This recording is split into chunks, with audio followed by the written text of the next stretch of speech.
how would you like to make your first million? And today we have Lane Kawaoka with us. And Lane is a real estate syndication expert and entrepreneur who helps high income professionals create passive income through alternative investments. So he's the founder of the Wealth Elevator. Lane manage multiple real estate, oil and gas investment, syndication, while hosting a top-rated podcast on business and investment. Oh, wow, a fellow podcaster. That's fantastic. So tell us, Lane, what are the 5 steps that you recommend entrepreneurs in order to make the first million? Welcome to Unstoppable Podcast with Harry Sardinas, inspiring conversations with influential millionaires, investors, thought leaders, entrepreneurs who are making a massive difference with their innovative products and services, and sharing the challenges and the wisdom of how they sold their first million. Well, I think the first thing is, having a proof of concept, right? Like, I mean, I was working my engineering job while I was doing my business for maybe about almost a decade prior to before, actually it was 9 years before I actually quit my engineering job. So I know some people say, hey, you got to burn the boats, but I think that's the first step. So, and then can you tell us, Lane, the second, third, fourth, and five, all of them? So first step for you is burn the boat. I'm an engineer also, by the way. I got a degree in chemical engineering, and I love your first step. So what people need to do? 2, 3, 4, and 5. Yeah, that's right. Like I think in terms of steps and sequences as an engineer. So second step is you have a working concept in step 1. In step 2, you start to see who comes through the door a lot. Initially, when I started to do my podcast back in 2016, I didn't really have an audience in terms of like, I didn't know who was out there, right? Like I didn't know who the avatar was. Once I was able to figure out that was, and in the early days, it was a lot of people who owned little rental properties and wanted to scale up, and also new people too. But once I started to really hone in on, we kind of got away from newbie investors and got to a little bit more higher net worth investors. That's when I was really able to speak to a certain audience out there. And part of this is kind of seeing what comes through, what customers come through, sort of, by accident in a way. And that's the second step. Third step is really now honing the message to that avatar who is coming in the second step, because you can pick who you want to target. That's one theory, but I always kind of say, like, you do things because you enjoy it and therefore you're good at it. There's a natural innate talent at it. Same thing with marketing. There's a certain avatar that resonates with me and that doesn't resonate with you, and vice versa. And, whoever comes through the turnstiles on that second step, that's where you really hone in the marketing package on step 3. Step 4, iterate from there. Now you kind of bounce back to the operations side, which is the product side, which people call fulfillment, right? We started to have coaching, small groups, and we would kind of really improve the product that they would get. We started to do retreats. We started to build the networking within those groups. And we also created a better form of the curriculum. We started a bunch of e-courses, which now we give away on our website for free at the Wealth Elevator, especially for newer guys trying to buy little rental properties and get started. And then the last step is scale. And part of that might mean leaving your day job. And that's what I did back in 2018. So then, Lane, a lot of people are listening this podcast and they want to do the transition from corporate to become an entrepreneur. Everybody's listening and say, wow, I wish that I have his courage. However, the transition between corporate and having your own business is completely different, because, when you guys, especially if you're an engineer and you have a corporate job, you guys get paid very good money. And that's it. It's 9 to 5. When you're on the weekend, you need to worry about anything. And if somebody comes to you and tell you, okay, you have to do this, maybe you can tell them, look, listen, this is not my job. And in corporate, this is okay. But when you're your own entrepreneur, your own business, the dynamic change. Everything is your job. And in the first couple of years, it's gonna be a dynamic that probably Saturday and Sunday you will be working on the business, right, to scale it. So tell us about this transition and what advice do you have for people in corporate that want to do transition to the entrepreneurial world, the good, the bad, and the ugly? Yeah, I mean, if you're in the corporate world and you aren't worried about your job on the weekend, you either don't have a high enough position, and you need to probably mess it up and get yourself higher level so you can get That's funny. experience, or this isn't for you. I think that, most people who get into business fail. And if you don't have that DNA, that hardware prior to starting your business, I don't know if this is for you, right? You may just be one of these people that just can't get a good job and just aren't really aren't really a good employee, period. So maybe just food for some thought right there. I think that, once you are able to build a business, even a starting one, proof of concept, or some people call this MVP product, you're starting to really hone in on who that avatar is, and then you go from there. But a lot of that is just, it's luck, right? You don't know if you're going to get past step 2, step 3, step 4, or even get started on step 1. So tell most people will stay in your corporate job, especially if you make $50,000, $100,000 a year, because that's a decent amount of money coming in, and you can use that money to go buy little rental properties, which Yeah, can but be people want business. to have fit the long calendar. They want to. I think that what they see the entrepreneurs life, right? Of course, when everything work out, if you want, you can set up a system. The whole business can run autopilot without you, but it's a process that goes until that end. And I think that everybody only listen in the news the end result are and what is the outcome without knowing that in order to receive that there is a process that goes into place and is intense, correct? And you don't know if you're gonna win on the other side. I guess you're right there. You don't know if you have what it takes unless you play the game, of course. But I mean, call me more conservative, right? I mean, that's what real estate investors are. Real estate is probably the easiest business to get into, right? You're renting out boxes. It's a proven system. The problem with And real estate everybody is understand it because you have a house and everybody understand that you live in the house, that you pay rent or you pay mortgage. So it's something that everybody understands.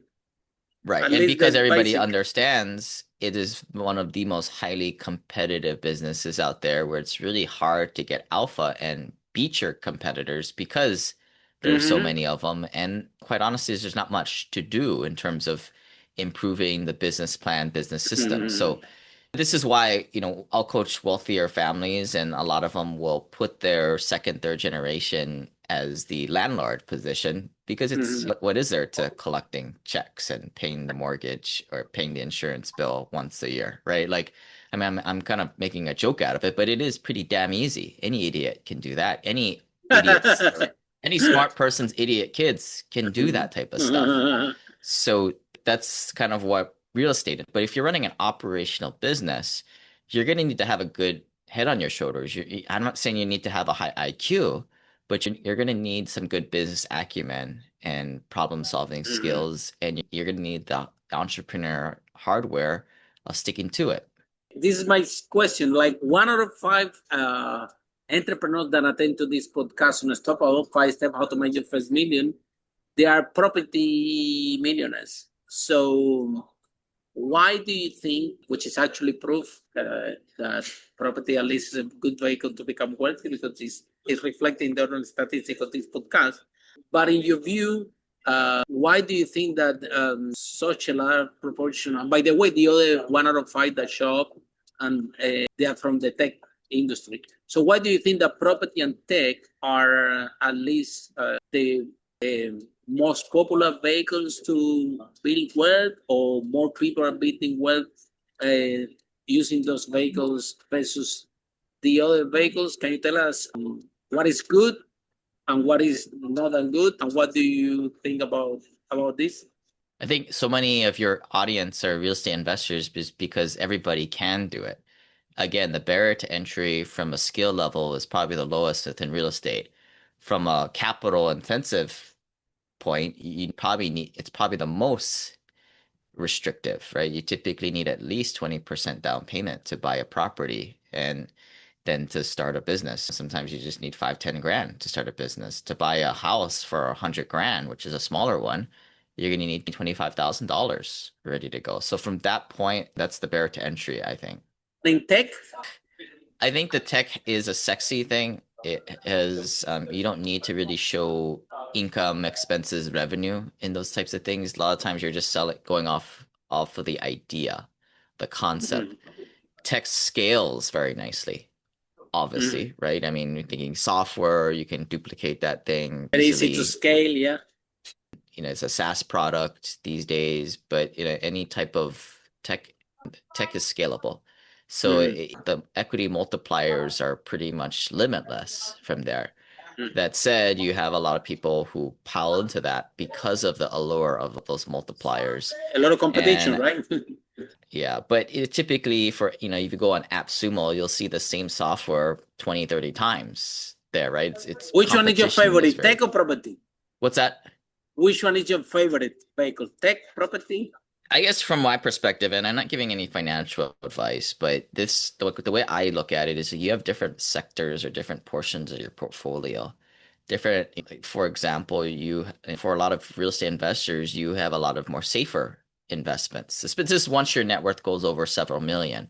This is what I talk about in my book, The Wealth Elevator, right? Like when you're starting out, you have to concentrate in more asymmetric type of investments. Asymmetric meaning high risk, high reward, right? That's how you start a fire with nothing.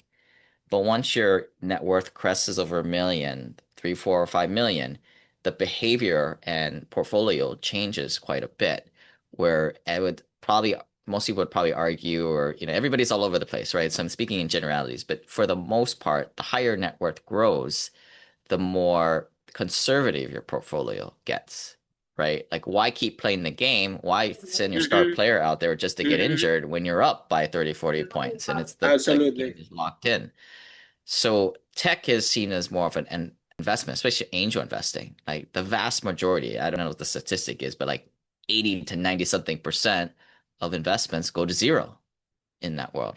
Of course, you have the opportunity to 50x, 100x plus the winners, but that's very, very rare.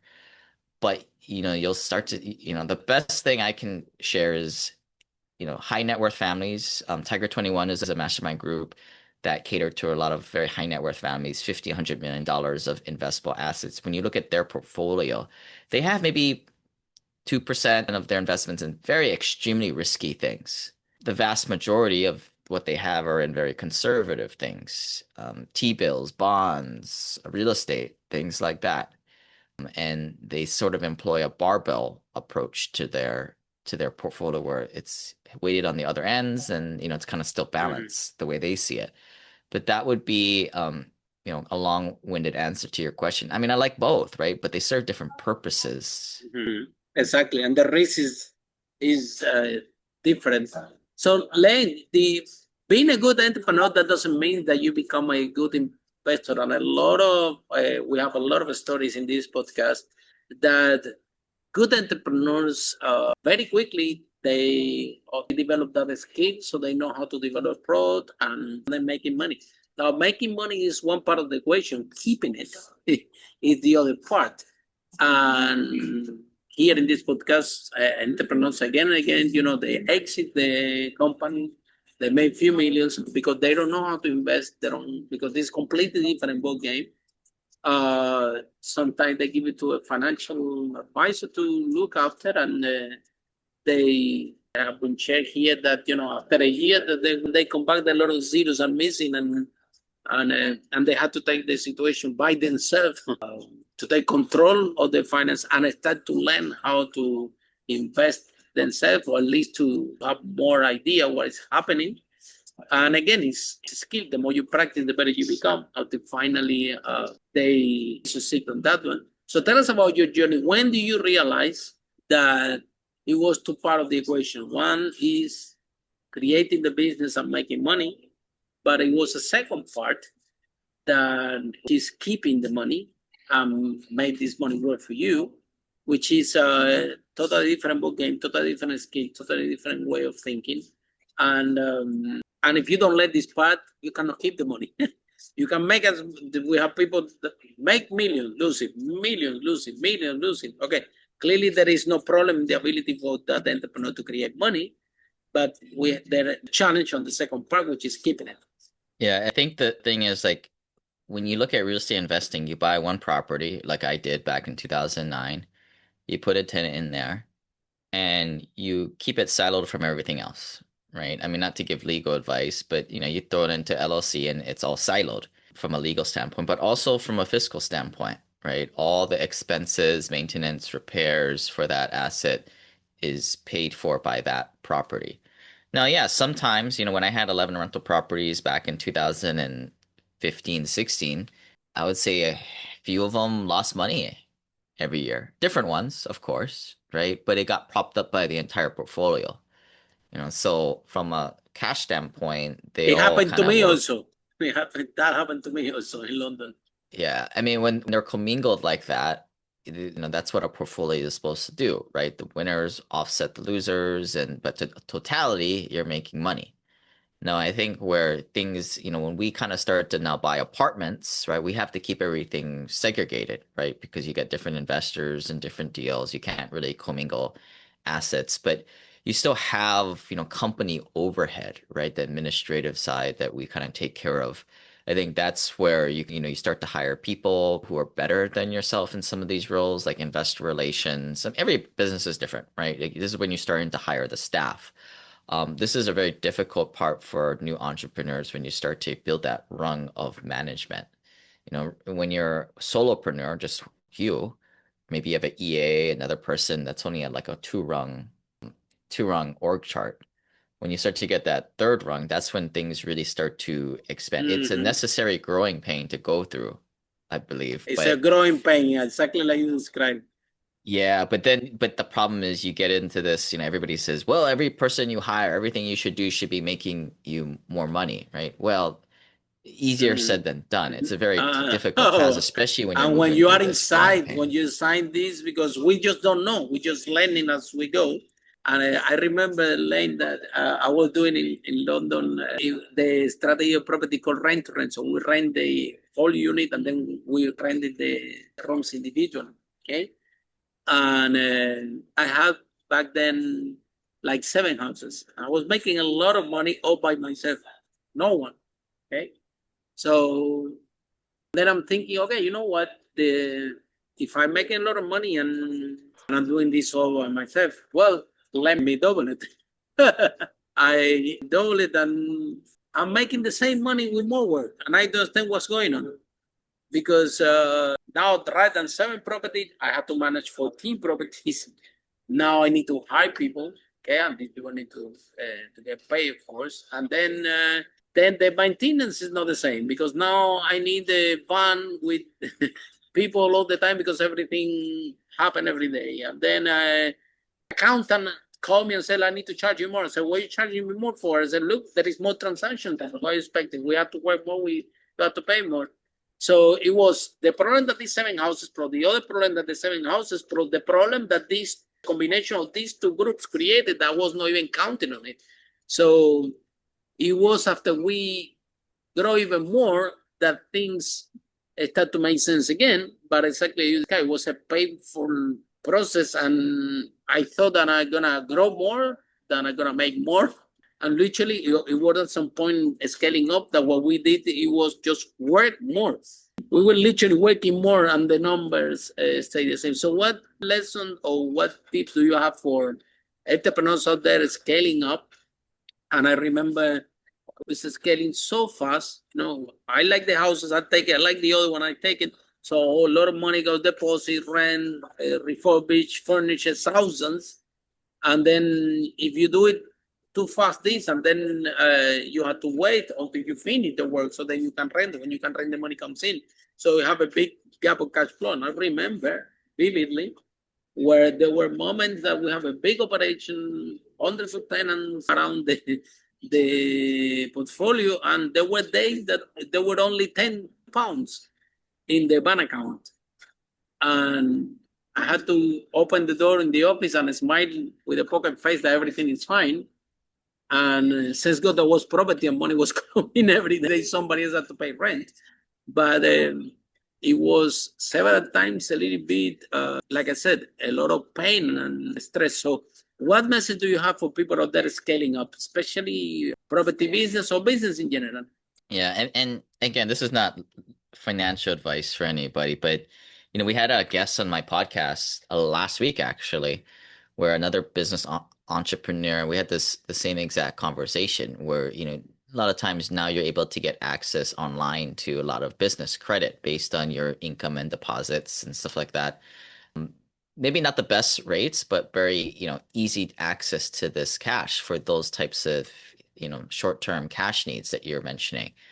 I think a lot of distribution businesses where you're buying things and selling those things, they run into, especially if you don't have a tight, payment plan or accounts payable with your vendors and your customers, you can get caught, right? And I think this is where these lines of credits really come into play.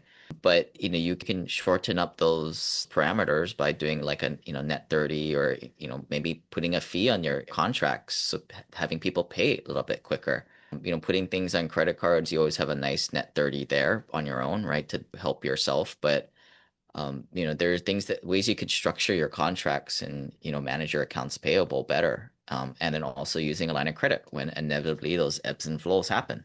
So then, like when you decide to quit your job and become an entrepreneur, what happened with your family, your friends? Did everybody told you that is a good idea, or someone told you, "Look, you crazy, you are safe here, you get paid good money. Why are you gonna burn the boats and do this?" Or you have support about family, among friends. I say you should do it. If not now, when you're gonna do it? Or I always say that entrepreneurs, we always have that gene within ourselves, and it doesn't matter after 10 years, after 8 years, after 2 years, something will happen that we will take this decision. Say, okay, I have enough. I cannot do this anymore. I need to open my own business. It was something dramatically that happened in your life. Some people just get fired, and then when they get fired, they say, "You know what? I'm gonna open my business." Some people they just get angry with the boss at work, and they say, "You know what? Cannot take it. I'll do it myself." Any something happened to you that you said, "Okay, I have enough, and I'm gonna do this by myself," or just was a natural process? And what was the reaction of your environment? Because I assume when you're an employee, all your friends are employees. And if your parents are like my ones, my parents are teachers, so their dream is that I have a good job. See, this is, if I really want to make them happy, even today, if I call them and say, I'll find a job and pay me a lot of money, they would be extremely happy because they didn't understand what I do and why I always in those businesses and doing things, they don't understand the dynamic, they still prefer that I have a job.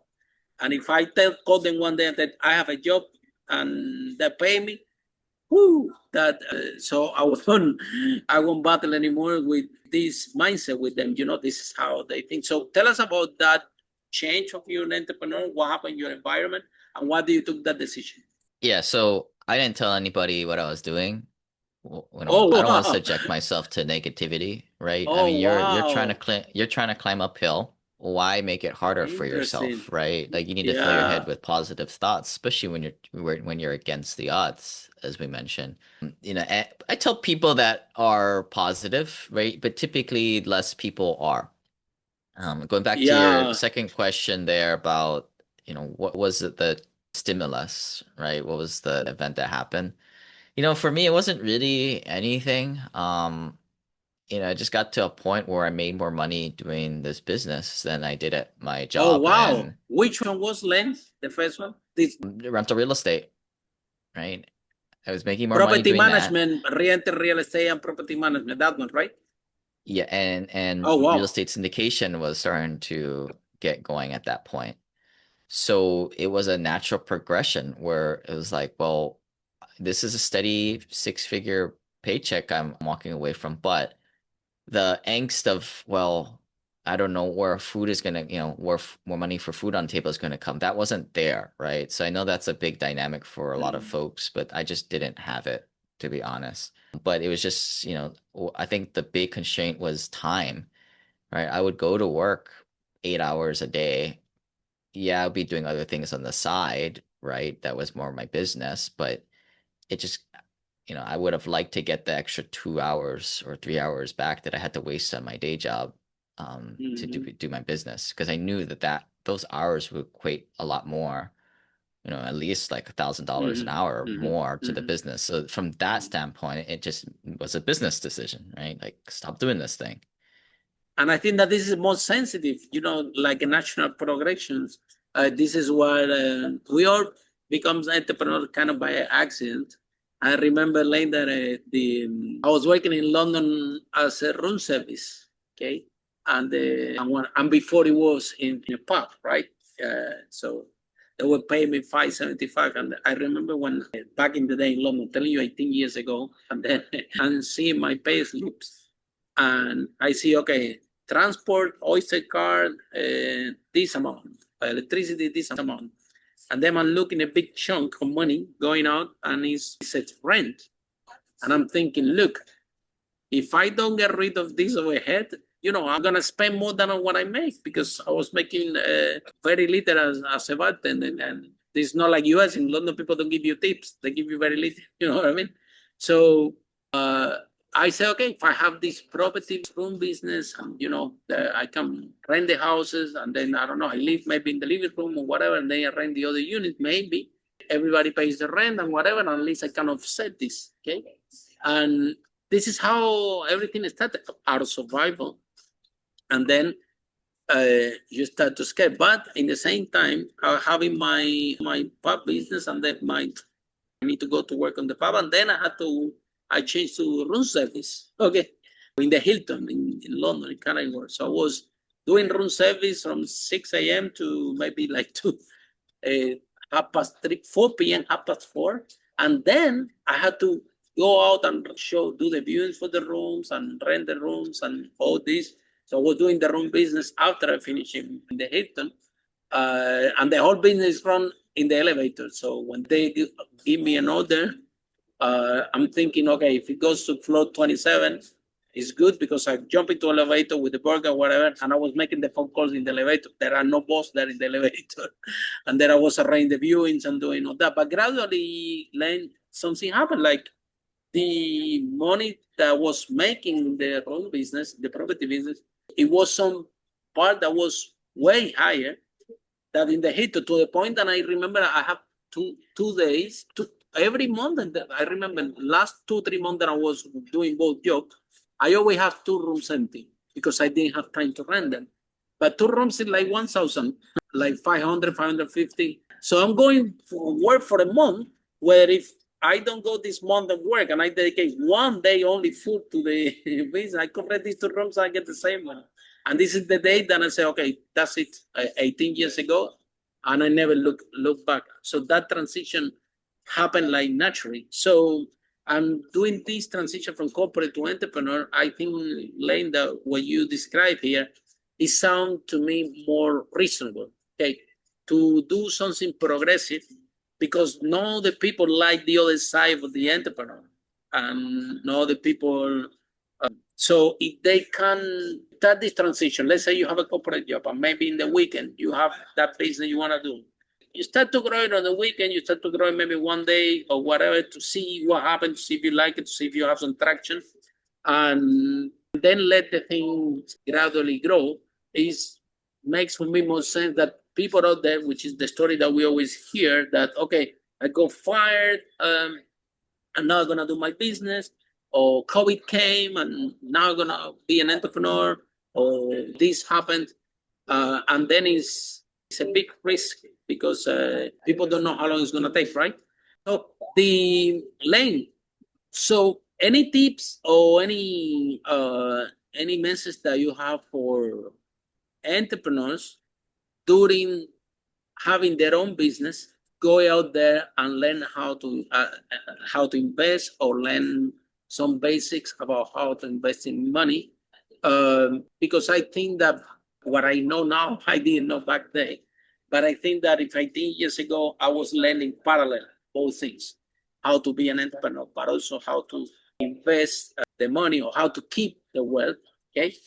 would be a very good exercise to do, which is know what happened commonly. What happened commonly is entrepreneurs grow the business, exit, make a lot of money, and now they want to invest it, but they don't know the dynamic. They don't know how to do it, and sometimes they go out there and they don't find the best advice or the best product, mainly because they don't know, and sometimes they get hit. And from this broadcast, we want all the entrepreneurs to be healthy, wealthy, and happy.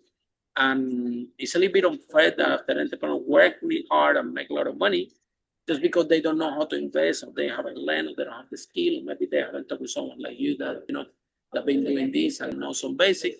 They get hit and then lose a lot of money. That sounds unfair to me. So, what can you share, or what message do you have for entrepreneurs going into the journey about learning how to invest? Yeah. So there are two sides of any brain, the investor side and the business owner, entrepreneur side. Typically, you can't be good at both, right? People who are amazing business entrepreneurs aren't the best passive investor types, right? Or investors. This is why it's a very big disconnect between the first generation who makes the business, builds the initial fortune, getting to $5-10 million, and then what is really needed to get the second, third generation and beyond. This is where, the creation of a family office, which is sole role is to invest the assets, not train time for money or build up equity in the business, but take that equity and then take it in other things that, this would make most entrepreneurs cringe, which would be doing things outside of their wheelhouse, right? Outside of their core competency that they've built, a generation building up. So, what we do is we help people with that more investor side. We take in business owners and people, non-business owners, right? People who just have high incomes, over $300,000 a year, accredited investors, and we help them work on that side of that brain. Okay. And then, Lane, apart from, I was reading your bio, okay, that it's not only property, but the assets can be allocated in other vehicles. Yeah, I read something in your bio about oil and gas. Can you tell us a little bit more about this? So, or what from property, what other vehicles do you think that there are good vehicles for people to grow their capital and, without giving any financial advice, like you said? What are other vehicles that you think that you are doing it, for example? And Yeah. Okay. Yeah, so I made a huge mistake over the last several years. I had maybe 90% plus of my net worth in commercial real estate, which was great, riding the wave from 2009 to Commercial is 2020. good. Commercial is good because you don't. Residential is worse. Well, it's not worse, but you need to looking after a lot of tenants. When you have commercial, that's it. You put the tenant, and you can even give them like the brick, and they just pay rent, right? Doesn't sound so too bad. commercial real estate came down 20-30% off the peaks in 2023. Oh, wow. So this is where I think, every sector goes through a market correction. Stocks have been really good. Crypto has been pretty good over the last several years. Gold has been really good, right? Like, good investors look at what's on sale, what's been beat up. Less sophisticated investors look at what's been hot, what's been performing lately. So, this is where you look at a sector like multifamily real estate, commercial real estate. This is, it looks like an ideal place to invest these days because it's been beat up and the price is lower. So this is a kind of a lesson learned that I've kind of gone through. And this is why I'm trying to diversify into different sectors, energy, right? With the AI usage of power, I think that energy costs are going to go way up. And the vast majority of energy is not Clearly, made there by is more green demand for energy. This is not Yeah, a green- secret green for energy anybody that there is more demand for energy. We have electric cars, we have a lot of data center because of AI. So I think that the energy demand has grown worldwide, Lane, just because of that. Not only United States, I think all over the world. So any benefit to investing in energy versus the real estate? I hear that there are some just oil different and gas sectors. pros. They have some tax reliefs or something like this. Yeah, there's great tax incentives in oil and gas, that's for sure. But don't never let the tax tail wag the dog, per se. Energy, you look at the drivers. Like, to me, you look at invest in things that have a long-term horizon. At least this is my opinion. things that are going to be around for 10 years longer. Things will change slightly, but a lot of things in tech change every 6 months or every few years whereas real estate, people still need a place to live, right? I think the square footage that people are going to live in is going to shrink slowly over the years. But again, like energy increasing, needs are increasing, and the only way you're going to get that is out of the ground with oil. You look at the portfolios of Blackstone, KKR, Warren Buffett.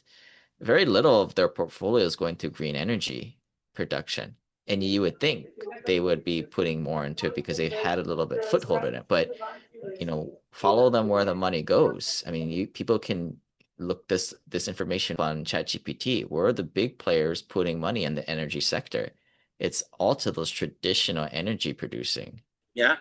And then, so apart from oil and gas and real estate, anything else that is looking good? I think at the end of the day, a business is powered by a good CEO, owner, entrepreneur.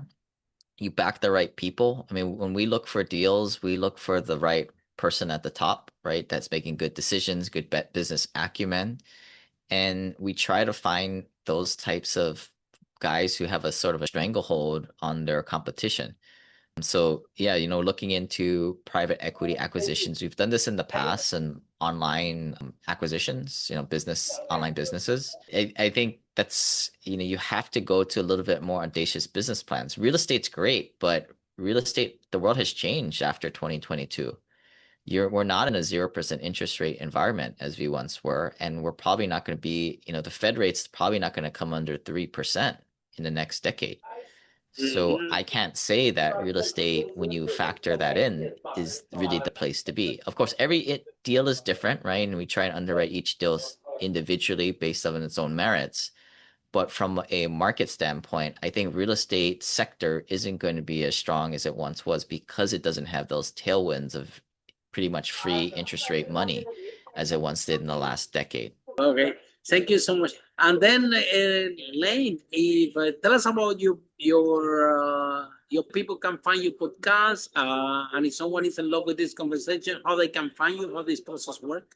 Yeah, so we work with accredited investors, people who are looking to deploy capital and learn all these more advanced tax strategies and infinite banking strategies.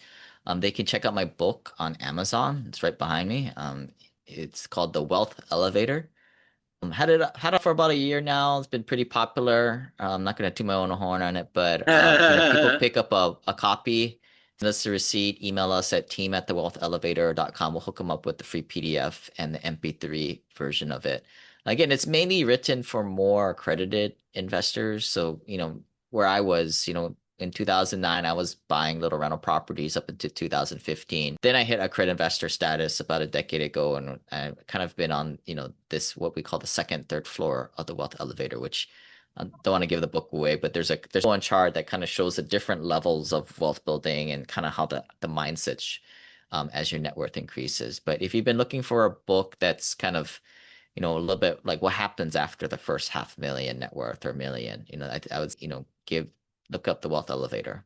Then, and Lane, what is your favorite chapter and why you decide to write this book in the first place? I started to write the book because it was to find books written for accredited investors, people with $1 million net worth or greater. There's a lot of books written out there for, people who are getting out of debt, in Dave Ramsey, Susie Orman.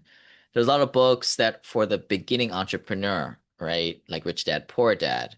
I think there's a lot of great mindset information there, but it doesn't really give you an actionable plan based on your own situation. I also think that there's a lot of books written out there and ideas for the FIRE movement, right? But who wants to just have a couple million of index funds and just live like a miser for the rest of their lives, right? That's not me. And so that's why I created the Wealth Elevator book, mainly catering to the small subset of accredited investors looking to build a multi-generational legacy with their family. And a lot of times it does give you a couple of generations to get over that 8-figure mark. But if you just keep at it and you kind of follow some of the, you follow lessons in the Wealth Elevator book, and more importantly, you get yourself around it surrounded by net worth investors. This is why we do the retreats, right? People read the book, they like what our brand and our message is all about, and then they check out our retreats, and then they get connected with other investors and find projects and then new ideas. And I think it's not a lot of people think this way, especially in the financial sector. Yeah, and then and it's important to have talking about this topic, right? Because it's completely different what you share. The dynamics because being an entrepreneur is completely different about the dynamic to become a good investor and to grow your wealth. Thank you so much, Lane, fellow podcasters, to be in the show, and all of you following the broadcast. See you in our next episode. How brave entrepreneurs like Lane break that wall and achieve the first million. Bye for now. Follow us for more interviews with world's most influential, audacious entrepreneurs that overcame challenges and adversity, providing you with the blueprint of how they sold their first million so you can grow your business exponentially.